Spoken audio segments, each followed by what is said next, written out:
আমরা কথা বলি বা আমরা একসাথে এনজয় করি, খেলাধুলা করি। রাগ করে একদিন আমাকে ধাক্কাও দিয়ে দিয়েছে। বাক প্রতিবন্ধীর কি পরিমাণ কষ্ট। আমার ইমোশনাল একটা জার্নি আছে। আমি এখানে হিউম্যান রাইটস নিয়ে কাজ করছি এবং আলি সিনেমার গল্পটা যেহেতু একজন বাক প্রতিবন্ধীকে নিয়ে, তো সেই জায়গা থেকে ওই কষ্টটাকে কষ্টের জায়গা থেকে আর কি আমি হিউম্যান রাইটস নিয়ে কাজ করি।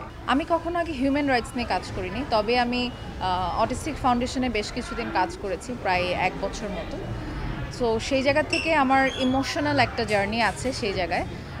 আর হিউম্যান রাইটসের ব্যাপারে যতটুকু আমি জানি যে তো ইমোশন আর ন্যায় জায়গা থেকে যারা হিউম্যান রাইটস নিয়ে কাজ করে, যে মানুষগুলা অনেক কিছুতে বঞ্চিত আছে, সেই মানুষগুলোকে নিয়ে যে ফাইট করা, এই ফাইটের জায়গাটা অনেক ইম্পর্ট্যান্ট এখন পর্যন্ত। সো এরকমই একটা ক্যারেক্টার আমার অটিস্টিক ফাউন্ডেশনে আমার না, আসলে আমি একজনের সাথে কাজ করতাম, তবে ওইখানে আমার অনেক ইমোশনাল অ্যাটাচমেন্ট।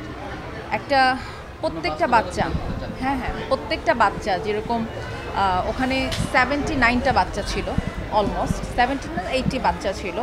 সো আমি তাদের সাথে একদম সারাক্ষণই একসাথে। তো সেই জায়গা থেকে আমি একটা খুব আমার একটা জায়গা মনে পড়ে, একটা বাচ্চা ছিল, ও অনেক বড়, বেশ বড়, ওর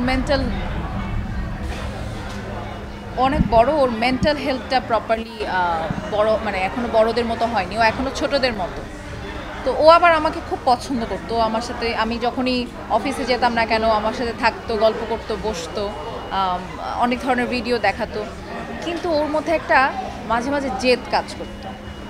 ও কিন্তু রাগ করে একদিন আমাকে ধাক্কাও দিয়ে দিয়েছে, একদম লিটারেলি। ও কিন্তু আমাকে খুব পছন্দ করে, আমরা কথা বলি বা আমরা একসাথে এনজয় করি, খেলাধুলা করি অন্য বাচ্চাদের মতো করে। ও কিন্তু একদিন হঠাৎ করে, জানি না ওর কী হয়েছে, আমাকে একদম ধাক্কা দিয়ে দিছে, একটা এমন ধাক্কা, মানে আমি ওটা ধাক্কা খেয়ে আমি পিঠে একটু ব্যথাও পেয়েছিলাম। সো আমার এটা অনেক মনে পড়ে। কিন্তু এদের কিন্তু আলাদা একটা শক্তি আছে, একদম রিলেট করতে পারবে যারা আসলে অটিস্টিক ফাউন্ডেশন নিয়ে কাজ করে বা অটিজম নিয়ে কাজ করে বা স্পেশাল চাইল্ড, আমি তাদেরকে বলি, স্পেশাল চাইল্ড নিয়ে যারা কাজ করে, তারা আসলে বলতে পারবে যে এই যে বাক প্রতিবন্ধী যারা থাকে বা যে কোনো প্রতিবন্ধীর যে শিকার থাকে, সেই শিকারের জায়গা থেকে যে একটা কষ্ট তারা বিলং করে, এই কষ্টটাকে ফিল করা অনেক ইম্পর্টেন্ট প্রত্যেকটা নর্মাল হিউম্যান বিংয়ের।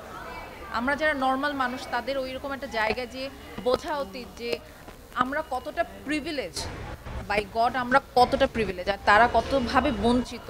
এটা ওখানে না গেলে আপনারা কেউ বুঝবেন না। আর ওখানে না যেতে চাইলেও আপনারা যদি আলি মুভিটা দেখেন, তখন আপনারা বুঝতে পারবেন যে একজন বাক প্রতিবন্ধীর কি পরিমাণ কষ্ট।